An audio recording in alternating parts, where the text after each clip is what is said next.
11 নম্বর পারার শেষ পৃষ্ঠায় সূরা হুদ শুরু হয়েছে। এই সূরার ব্যাপারে নবী করিম সাল্লাল্লাহু আলাইহি ওয়াসাল্লাম বলছেন যে তোমরা জুমার দিন সূরা হুদ তেলাওয়াত করো। যেই সূরাকে জুমার দিন তেলাওয়াত করার জন্য আলাদা বলা হয়, তাহলে এই সূরার গুরুত্ব আছে অনেক বেশি। আমি এই কথাটা বলছি, কোথায় আছে এটা? সুনানে দারিমি নামক কিতাবে আছে, আবু দাউদ শরীফে আছে, ইমাম আবু দাউদ রহমতুল্লাহ আলাইহি তার মারাসিদের মধ্যে, আর আল্লামা বাইহাকি রহমতুল্লাহ আলাইহি শুআবুল ঈমান, 3 কিতাবের মধ্যে এই হাদিসটা আছে। আর 2 নম্বর, আবু বকর সিদ্দিক রাদিয়াল্লাহু তাআলা আনহু একবার বলছেন, ইয়া রাসূলুল্লাহ, মনে হয় আপনি বুড়া হয়ে যেতেছেন, বৃদ্ধ হয়ে যেতেছেন। আওয়াজ বোঝা যায়? মনে হয় আপনি বৃদ্ধ হয়ে যেতেছেন, এমন মনে হইতেছে। যখন নবীজিকে এটা বলছেন, নবীজি বলছেন সূরা হুদ, সূরা ওয়াকিআ, মুরসালাত, আম্মা ইয়াতাসাআলুন, ইযা শামসু কুব্বিরাত, এই সূরাগুলো আমারে বৃদ্ধ বানাই দিয়েছে। কতগুলো সূরা বলছে? সূরা হুদ, সূরা ওয়াকিআ, আম্মা ইয়াতাসাআলুন, মুরসালাত, ইযা শামসু কুব্বিরাত। আসলে এই সূরাগুলোতে আল্লাহ তাআলা কিয়ামতের আলোচনা করছেন। আর একটা আয়াত আছে সূরা হুদে, আল্লাহ বলছেন যেমন আদেশ করা হয়েছে তেমন আমল করো। মানে যেমন বলা হয়েছে তেমন, 100 হুবহু মানে হুকুমটা পালন করা সহজ না কঠিন? অনেক কঠিন। নবীজি বুঝছে, নবীজির উপরে চাপ পড়ছে, মানে নবীজির উপরে চেহারায় প্রকাশ পাইয়ে ফেলেছে যে আল্লাহর পক্ষ থেকে অনেক বড় দায়িত্ব। আমার আপনার বুঝ নাই, এজন্য চেহারা কি নাই, ছাপ নাই। দেখবেন যার ভিতরে গুরুত্ব আছে জানতে চায় যে আল্লাহ কি কয়, আমি একটু শুনি। যার ভিতরে গুরুত্ব নাই জানতেও চাইবে না যে আল্লাহ কি বলছে, একটু শুনি, জানার ইচ্ছে থাকে। আল্লাহ আমাদেরকে বোঝার তৌফিক দান করে। শেষে যে কথাটা বলছি যে নবীজি বৃদ্ধ হয়ে গেছে, এই কথাটা যে বলছেন, এটা 1-2 সাহাবী না, প্রায় 12 জন সাহাবী থেকে বর্ণিত এই বিষয়টা। তাহলে সূরাটার ফজিলত গুরুত্বপূর্ণ, আমাদের সামনে বিষয়টা বুঝে আসলো। সূরার শুরুতে আল্লাহ তাআলা আলোচনা করছেন, 1 নম্বর, আল্লাহ ছাড়া আর কারো ইবাদত করো না। 1। 2 নম্বর, নবী আল্লাহর পক্ষ থেকে আসছে, অন্য কারো পক্ষ থেকে না, আল্লাহর পক্ষ থেকে। নবীর কাজটা কি? যারা মানে তাদের জন্য সুসংবাদ, যারা মানে না তাদের জন্য ভয় দেখাবে, সতর্ক করবে। এটা নবীর মেন দায়িত্ব। ঠিক যারা নবীর ওয়ারিস হবে তাদের অনেক দায়িত্ব, কিন্তু সারাংশ কয়টা? 2টা। মান্যওয়ালাদের ব্যাপারে সুসংবাদ, না মান্যওয়ালাদেরকে সতর্ক করা। 3 নম্বর, ওই সমস্ত ব্যক্তি যারা অবাধ্য, এদেরকে আল্লাহ বলতেছে ভালো হয়ে যাও, তওবা করো, ইস্তেগফার করো। যদি করো, কথা মানো, দুনিয়াতেও কামিয়াবি, আখিরাতেও কামিয়াবি, এটার ওয়াদা করতেছে আল্লাহ তাআলা। সুবহানাল্লাহ। যদি না মানো তাহলে আযাবের কথা আল্লাহ বলে দিতেছে। ভাই আমরা যেরকম বলতেছি, কথাটা সাদা সিধা মনে হইতেছে না? নবীরা কিন্তু এইভাবে বলতো, মানলে কামিয়াব, না মানলে কি আযাব। মানুষে হাসতো, আযাব এইবার আছে এক জায়গায়। নবী যখন বলছে আযাবের কথা, মানুষে কয় দেখি দিয়ে নাউজুবিল্লাহ। 4 নম্বর আরেকটা বিষয় আল্লাহ তাআলা বলছে যে প্রত্যেক ব্যক্তিরই আল্লাহ তাআলার কাছে ফিরে যাইতে হবে, কিয়ামতের পরে দাঁড়াইতে হবে। যেহেতু দাঁড়াইতে হবে, তাই ওই দিন আমার আপনার কি প্রয়োজন? সামানাদি দরকার। কি বলেন? সফরে গেলে সামানাদি দেওয়া যায় না? বিদেশে যাওয়ার সময় সামানাদি সব প্যাকেটিং করে নিয়ে যায়। আমার আপনার আখিরাতে যাইতে হবে, আজীবন থাকতে হবে, কিছু লাগবে না? লাগবো। বাকি ওইখানে আমার আপনার ওই জামা লঙ্গি টঙ্গি নিয়ে মানে যাওয়ার দরকার নেই। সেখানে যাইতে হবে ইমান আর আমল নিয়ে, আখলাক নিয়ে। ইমান, আমল, আখলাক, তিনটা লাগবে। আমরা তো এমন বুজুর্গ, কোনো খবর নাই। আবার কারো কারো খবর আছে, শুধু ইমান, আমলের কি নাই? খবর নেই। কারো আমলের খবর আছে কিন্তু আখলাকের না ভাই। আমল আছে কিন্তু আখলাক নাই। হাদিসে পাকে আসছে ওই ব্যক্তি আমার কাছে জায়গা পাবে যার আখলাক ভালো। আল্লাহ আমাদেরকে তৌফিক দান করে। একটা আয়াত আল্লাহ তাআলা আমাদেরকে শোনাইতেছে, ওয়ামা মিন দাব্বাতিন ফিল আরদি ইল্লা আলাল্লাহি রিজকুহা। 12 পারা শুরু হইছে এই আয়াত দিয়া। এই আয়াতে আল্লাহ বলতেছে যে সমস্ত প্রাণীর রিজিকের জিম্মাদারি আমার, রিজিকের জিম্মাদারি সুবহানাল্লাহ। একটু খেয়াল করেন রিজিক কারে বলে, বলে দেব?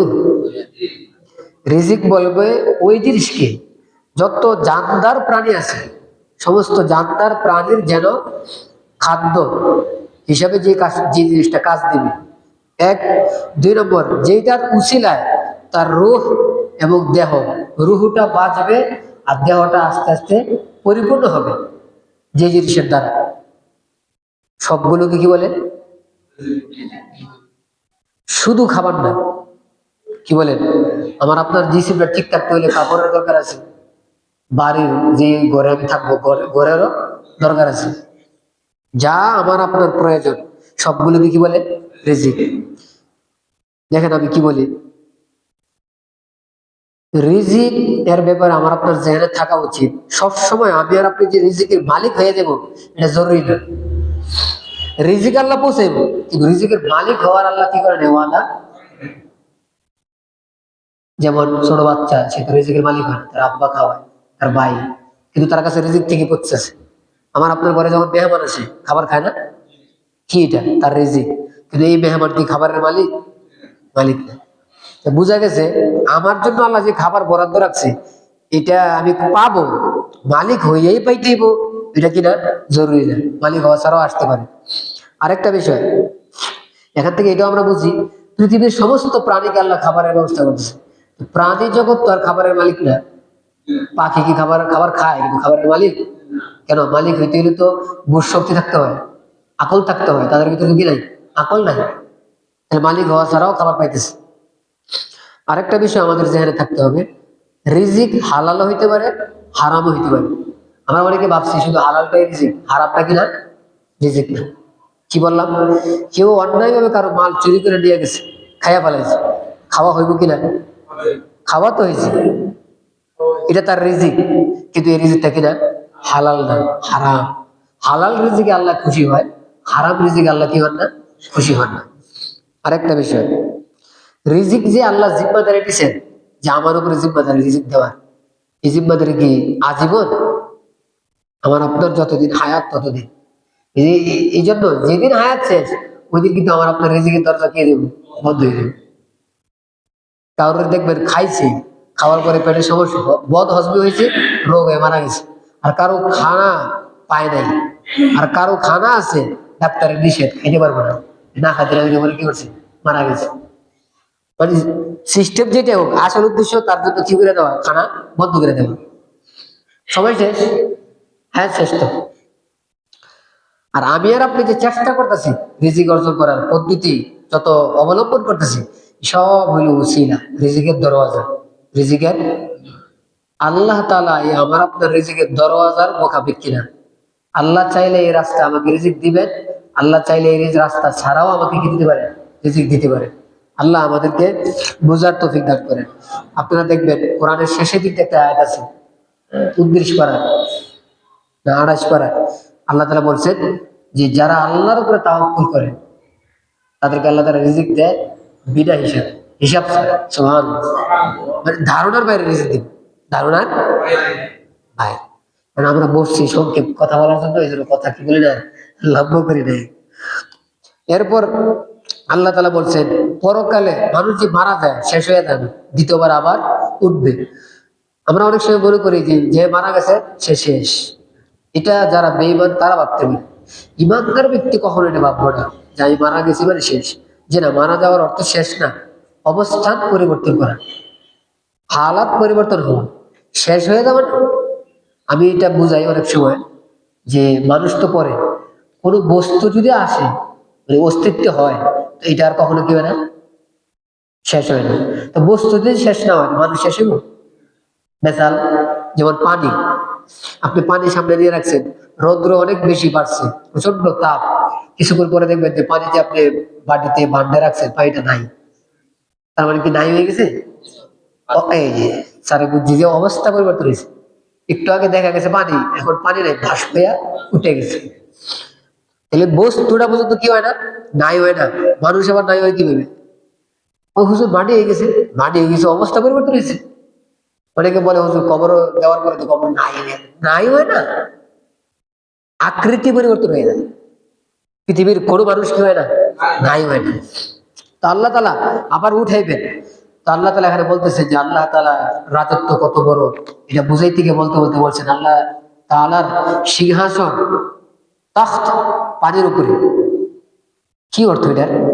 আসমান এবং জমিন বানানোর আগে প্রথম আল্লাহ পানি বানাইছে। কেন জানেন? পৃথিবীতে যত জানদার প্রাণী আছে সবগুলো বানানোর পিছনে কি আছে? পানি আছে।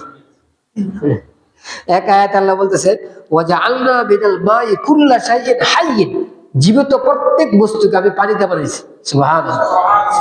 আরেক আয়াতে আল্লাহ বলছে ওয়াল্লাহু খালাকা কুল্লা দাব্বাতিন মিন মা, প্রত্যেক প্রাণীকে আল্লাহ বানাইছে পানি দিয়ে।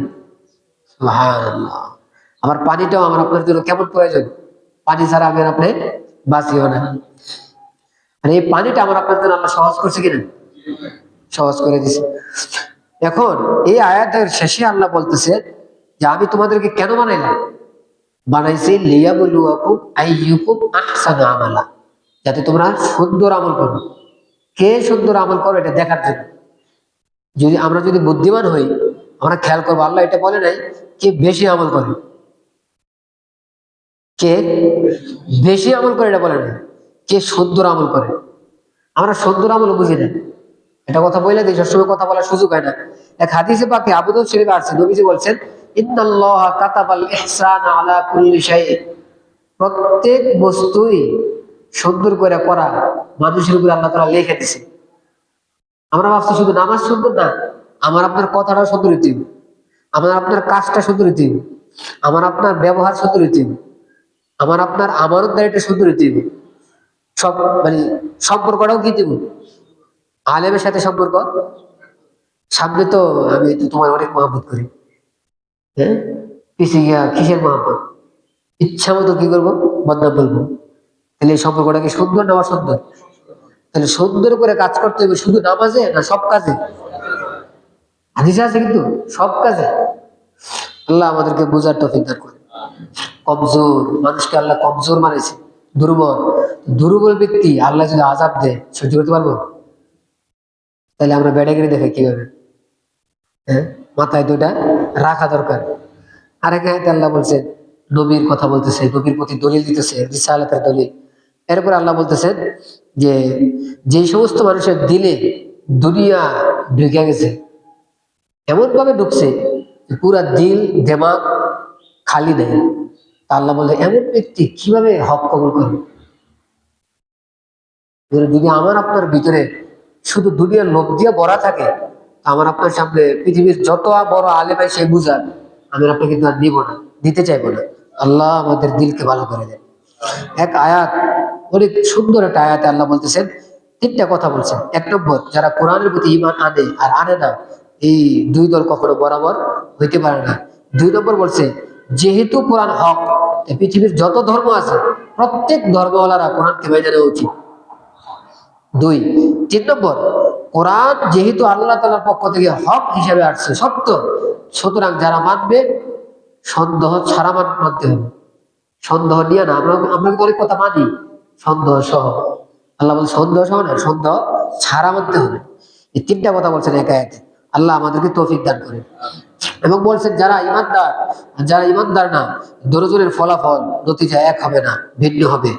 এবং সামনে গিয়ে আল্লাহ তাআলা 5 জন নবীর কথা শোনাইতেছেন। এক নম্বর, আবুল বাশার সানি। আবুল বাশার মানে মানুষের পিতা। প্রথম পিতা বলা হয় আদম আলাইহিস সালামকে, আর দ্বিতীয় পিতা বলা হয় নূহ আলাইহিস সালামকে। কেন?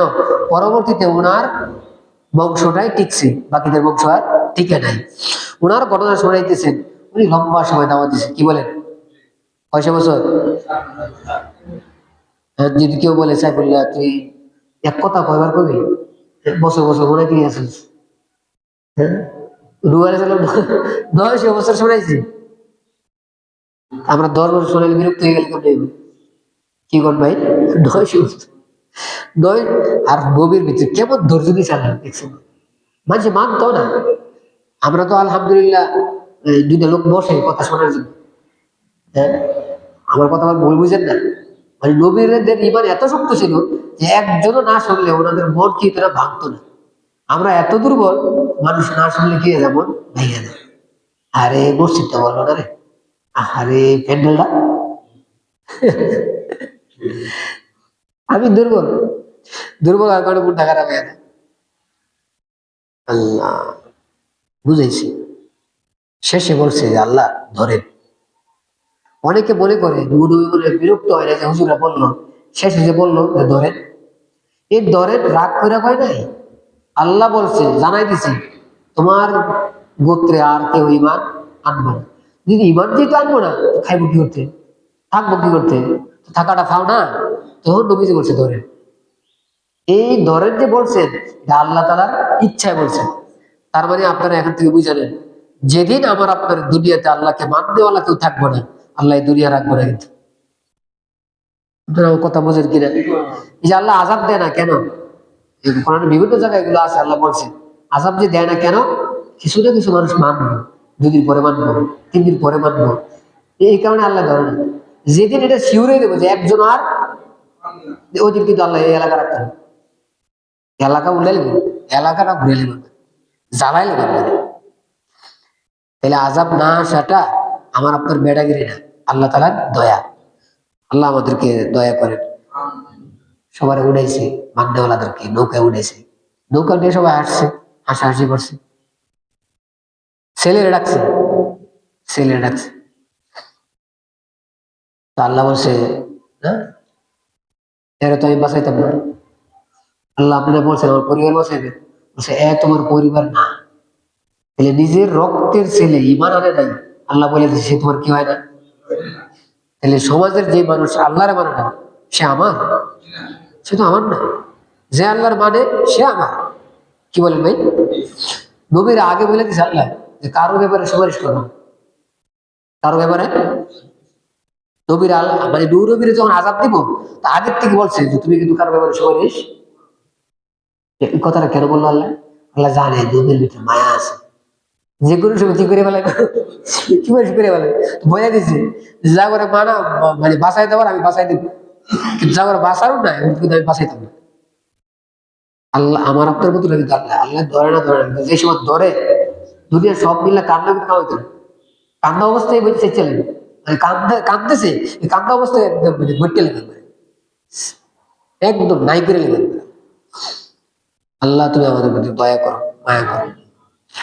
শেষে ওনার পাহাড়টা, ওই ওনার নৌকাটা পানিতে ছিল, তো সব ডুবে শেষ। যদি পাহাড়ে গিয়ে ঠেকছে, পাহাড়ের নাম যদি পাহাড়। ওই পাহাড়টা কুর্দিস্তান নামক এলাকায় আছে।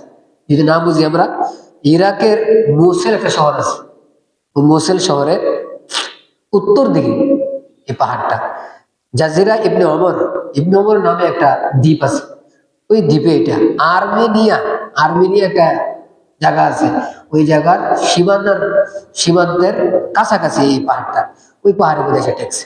পরবর্তীতে ওনারে নামাইছে এই এলাকায়। এলাকাটা কিন্তু সব পানি দিয়ে উড়াই দিছে আল্লাহ, এখন আর কিছু আসেনি। এই অবস্থায় জমিনে আসা থাকা, তখন খাবারের কেমন অভাব হইব।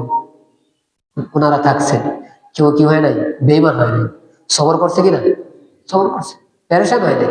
আমি আর আপনি সামান্য একটু খারাপ আলাদা আসলে পেরেশান হয়ে নেই। কে আগে না আল্লাহ ভালো খাওয়াইছে, আজকে হঠাৎ করে পেরেশানি দিছে, আল্লাহ না আগে ভালো হালাত দিছিল, ওইটা বললে গেছো না। আল্লাহ যেহেতু আগে ভালো হালাত দিছিল, এটা আবার দ্বিতীয়বার দিতে পারে না, ঘুরে আবার আসতে পারে। এই জন্য ভাই অনেক সময় আমাদের চাকরি ছুটে যায়, কখনো বেতন পায় না, কখনো ব্যবসা লাভ হয়েছে, হঠাৎ করে লাভ আর হয় না, তখন মন খারাপ না করি। আল্লাহ হয়তো আমার দেখতেছে আমি কি করি, আগে হয়তো আমার দিয়েছি ভালো অবস্থা, এটা আবার ঘুরে দিতে পারে আল্লাহ, দিতে পারে না। এখন যদি বেশি চিন্তা দেয় আল্লাহর ব্যাপারে কিছু বলে ফেলাই, পরে যখন ভালো হালাতে আসবো তখন কিন্তু সরব লাগবে। কথা বুঝছেন কিনা? ভালো হালাতটা যখন আইসে করবো, তখন যদি মনে হয় যে আমি তো আগে আল্লাহর উপরে রাগ করছিলাম, তখন কিন্তু সরব লাগবে, লাগবো না। আমার উস্তাদ, তার মুখে শুনছি, আল্লাহ ওনার কবরটা জান্নাতের বাগান করে দেন। মুফতি জাহিদ আহমদ পালনপুরি সাহেব আলহামদুলিল্লাহ, নাম সহ বলে দিলাম। উনি বলেন আমি চাকরি করতাম এক জায়গায়, আমি গিয়ে বলছি আমার বেতনটা বাড়ান, ও সামান্য বাড়াইছে। অনেক আগের কথা, মানে শেষ জমানায় না, যখন নতুন নতুন চাকরি, মানে শরীরে গরম না, হুজুর বলে যে আমার কথাটা বলা ঠিক হয় নাই। কি কয়? কথাটা বলা আমার ঠিক হয় নাই। চিন্তা করে এখন যেহেতু বলে বলেছে, না বললে আবার আপনারা কথাটা পরিষ্কার না করলে আপনারা অনেক সময় বুঝবেন না। হুজুরের পরবর্তীতে ওই মাদ্রাসা যখন আইসা করছে, ওই মাদ্রাসার থেকে যত বেতন দিছে বেতন আমার কি দিছে, ফেরত দিছে। এমন দিল বড় ছেলে দেয়, মানে মানে ব্যবসা করে পরে কি কামাইছে, টাকা কামাইছে। যত টাকা 9 বছর চাকরি করছে, যা বেতন দিছে সব বেতন ফেরত দিছে। দারুল দেওবন্দে যখন ওস্তাদ হয়েছে, শুরু জমানায় কিছু বেতন দিছে, ওই বেতনটা আবার ফেরত দিছে। পরবর্তীতে সারা জীবন বেতন দেয়নি। আমি যখন ছিলাম তখন ওনার বেতন হয়েছে 40,000 রুপি। 40,000 নিত না। এখন যদি উনি না নেয়, তো ওনার জায়গায় যদি আরেকজন উস্তাদ হয়, উনি যদি বেতন নেয়, বেশি খারাপ করবে না? এই জন্য সিস্টেম করছে ওনার নামে বেতন উঠতো মাদ্রাসার থেকে, খাতায় উইঠা আবার ওনার নামে মাদ্রাসার দান হয়ে যেত। দেখছেন? তাহলে 40,000 রুপি যদি হয়, বাংলাদেশে ধরেন 50-60 হাজার টাকা হয়, 50,000 টাকা ধরলাম, তো 50,000 টাকা যদি হয়, তো 12 মাসে 50 করে কত হয়? তাহলে উনি মাদ্রাসায় 6 লাখ টাকা দিত, মানে 6 লাখ টাকা দিয়ে নিজের টাকা দিয়ে দিত, নিত না। আমার বোঝানোর উদ্দেশ্য ওই যে উনি বলছিলেন যে আমার এই কথাটা বলা ঠিক হয়নি কেন, তারে চাপ দিয়ে লাভ কি? মানে ওনার থিওরি ছিল তারে আমার চাপ দিয়ে লাভ কি, আমার কামাই আমার কি করতে হবে? রাস্তা খুঁজে নিতে। আল্লাহ, এই জন্য আমরা প্যারেশান না হই, কি বলেন? আল্লাহ আমাদেরকে তৌফিক দান করেন। এরপরে হুদ আলাইহিস সালামের কথা বলছেন, সালেহ আলাইহিস সালামের কথা বলছেন, কথা লম্বা হয়ে যাবে, আমি সংক্ষেপ করলাম। এবারে ইব্রাহিম আলাইহিস সালামের কথা, লূত আলাইহিস সালামের কথা, এবং সামনে মুসা আলাইহিস সালাম এবং শুআয়ব আলাইহিস সালাম, সবার কথা বলছেন। শুআয়ব আলাইহিস সালামের কথা বলতে গিয়ে আল্লাহ তাআলা একটা আয়াত পেশ করছেন, আপনাদেরকে আমি একটু শোনাই দিই। শুআয়ব আলাইহিস সালাম যখন দাওয়াত দেওয়া শুরু করছে, তো ওনার জাতি বলছে, ওয়ালাউলা রাহতুকা লারজামনি, তোর গোষ্ঠী যদি না থাকতো, তোর ফাত্তর মেয়েরা একদম শেষ করে দিত। তাহলে মানুষে ওনারা মারতে পারতেছে না, কার বয়ে? গোষ্ঠীর বয়ে। গোষ্ঠী আল্লাহর পক্ষ থেকে রহমত। কিন্তু আমি এই কথাটা বলে দিই যে রেকর্ডিং সবাই শুনবো। আমরা দেখবেন দুনিয়ার সবার সাথে খাতির লাগাই, গোষ্ঠীর সাথে খাতির থাকে না। আর গোষ্ঠীর মানুষ আবার এমন তার আমি করে খাতির লাগানো মুশকিল হয়ে যায়। হ্যাঁ, রাস্তা দিয়ে আসার সময় তাকায় না, আরেকদিন ফিরে আসে। তো যে যাই করুক, আমি যেটা বুঝাইতেছি যে আমার আপনার নিজের বংশটাকে সম্মান দেওয়া উচিত, মহাব্বত করা উচিত। যেমন সোহাইব আলাইহিস সালামের শত্রুরা স্পষ্ট বলতেছে যে তোমার মাইরা ফালাইতাম, পারতাছে না কার জন্য? গোষ্ঠী। গোষ্ঠীরা ইমান আছে যেমন না, ইমান না আনা সত্ত্বেও, যেমন আমার আপনার নবী ওনারা মারতে চাইছে না, কাফেররা মারতে পারছে না, সারা জীবনে মারতে মারতে পারে না ভালো করে। হিজরতের আগে 1 বছর 1.5 বছর আগের আগ পর্যন্ত মারার পর্যন্ত ভালো করে সাহস পায় নাই। আসল কারণ কি? নবীর বংশ। সবাই ইমান আনছে। এই জন্য এই যে গতকাল না এর আগে বলছিলাম যে যুদ্ধের মাল, গনিমতের মাল থেকে 5 ভাগের 1 ভাগ নবী পাইতো না, যে 1 ভাগে কোথায় খরচ করতো? এই নবীজির খানদানের পিছনে খরচ করতো। খানদান ইমান সবাই ইমান আনে নাই, তারপরেও খরচ করতো কেন? এরা নবীর প্রতি খেয়াল রাখছে। হ্যাঁ, নবীর প্রতি কি রাখছে? আমরা তো এটাও বলি, আমি এটাও বুঝাই যে আবু তালেব নবীদের যে সাহায্য করছে, আমি আর আপনি ইমান আনলেও এখন ইমান কি করতে পারবো না, সাহায্য করতে পারবো না, এত সাহায্য করছে। তাহলে বংশর কদর করা উচিত, করবো তো আমরা ইচ্ছা। এটা বললেই বলে যে আমার চাষা খারাপ, আমার চাষা মারাত্মক বদমাইশ, এটা বললে ঠিক আছে। আমার স্বাস্থ্য ভাই মারাত্মক বদমাইশ। আরে বদমাইশ খাও আর যাই খাও, যেহেতু তোমার আত্মীয়, কি দেখো খেয়াল রেখে দেখা হয়েছে, স্বাভাবিক জিজ্ঞাসা করো কেমন আছে, ভালো আছে। হ্যাঁ, বংশ কিন্তু অনেক দাম বুঝে, কিন্তু ঘরে ভালো খাবার পাকাইছে, সুযোগ হইলে খাবারটা পাঠান। যদি এমন খাবার একটু মেরে ফালাই দেয়, ঝগড়া হবে, মারামারি হবে, তাইলে ভিন্ন হিসাব। এই পরিমাণ যদি না হয় খাবার পাঠান, ভাত দিয়ে পাঠান, চেষ্টা করবো তো আমরা ইনশাআল্লাহ। আল্লাহ তৌফিক দান করে। এর এখানে একটা কথা আমরা মনে রাখি, এই প্রত্যেক নবী যে মানুষকে দাওয়াত দিছে মানে না, প্রায় নবীর উম্মতরাই আল্লাহরে মানতো না এমন না, আল্লাহরে মানতো কিন্তু আমল করতো উল্টা পাল্টা। আজকে আমাদের সমাজে ওরা কি করবো, হুজুর আমরা দাওয়াত দেয়, আমরা কি আল্লাহরে মানি না? কে নবীর যে দাওয়াত দিছে আর আল্লাহরে মানে নাই? মানছে, কিন্তু নিজের মন মতো মানছে, আমল করছে উল্টা পাল্লা। আল্লাহ খুশি হয়েছে না নারাজ হয়েছে? আমরাও যদি আল্লাহকে মানা সত্ত্বেও যদি আমল উল্টা পাল্টা হয়, চরিত্র উল্টা পাল্টা হয়, তো আল্লাহ কি হয়ে যাবো? নারাজ হয়ে যাবে। শেষে আল্লাহ তাআলা বলতেছে কোরআন এই সূরার শেষে বলতেছে, নসিহত করতেছে, 1 নম্বর আমাদের উপরে অটল থাকো, 2 নম্বর জালেমের পক্ষ নিও না। আমরা কি করি? জালেমের পক্ষ নিই। আল্লাহ আমাদেরকে হেফাজত করুন। 3 নম্বর নামাজের এহতেমাম করো, নামাজের গুরুত্ব দিও। 4 নম্বর সবর করো। রমজান মাস আমাদেরকে কি শিখায়? এই যে খিদা লাগছে বড় খাই না, তুই তো ট্রেডিং ট্রেডিং দিতেছে, সবর শিখে দিতেছে। এটা যদি পারি, খিদা লাগা সত্ত্বেও খানা ভাত দিই না, রাগ উঠছে, থাপ্পড় দিতে বুঝতে দিয়েছেন, থাপ্পড় দিলাম না। গালি দিতে বুঝছেছি, আমি গালি, আরে খাবার থেকে আমি নিজেরে দূরে রাখতে পারছি, গালি থেকে দূরে রাখতে পারতাম না? পারবো না। যারা বলে যে অন্যায় কাছ থেকে বিরত থাকাটা সম্ভব না, এই কথাটা ঠিক না, সম্ভব। আর শেষে বলছে দাওয়াত দেওয়া, মানুষকে দাওয়াত দেওয়া। দাওয়াতের ব্যাপারে আমাদের খেয়াল রাখা উচিত। দাওয়াত দিতে হইলে আগে শিখতে হয়। আগে কি করতে হয়? শিখতে হয়। দাওয়াত ও তাবলীগের যে মেহনত চলতেছে, এই মেহনতের ব্যাপারে অনেকে ভাবছে যে এটার আসল উদ্দেশ্য দাওয়াত। আসল উদ্দেশ্য দাওয়াত না, আসল উদ্দেশ্য হলো শিখা। আমি কি বুঝাইতে পারছি কিনা? আসল উদ্দেশ্য কি? শিখা। শিখার পরে দাওয়াত। আর দাওয়াতের ক্ষেত্রে গিয়া একটা হলো ফরজে আইন, একটা হলো ফরজে খাস, একটা হলো ফরজে কেফায়া, অনেক কি আছে, ধাপ আছে। সবার জন্য এক হুকুম না, ব্যক্তি হিসেবে হুকুম কি হয়ে যায়? ভিন্ন হয়ে যায়। আমরা কথা বলার সময় সবার এক প্যাকেটে নিয়ে নিই, এটা আমাদের সুন্দর না। আল্লাহ তাআলা আমাদেরকে বুঝা আমল করার তৌফিক দান করেন। ওয়া আখিরু দাওয়ানা আলহামদুলিল্লাহি রাব্বিল আলামিন।